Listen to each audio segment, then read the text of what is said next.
Hello বন্ধুরা, আজ আমি বানাবো চিকেন পকোড়া। তার জন্য চিকেনের সলিড পিস ছোট টুকরো করে কেটে নিয়েছি।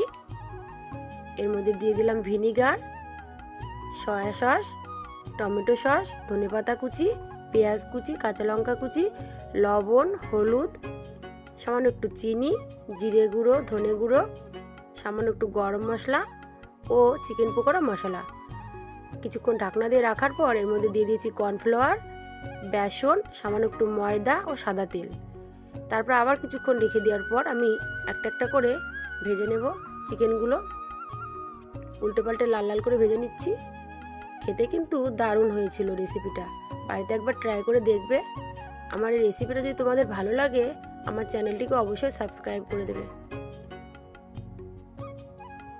দেখো দেখতে কি দারুণ হয়েছে, খেতেও কিন্তু দারুণ হয়েছিল।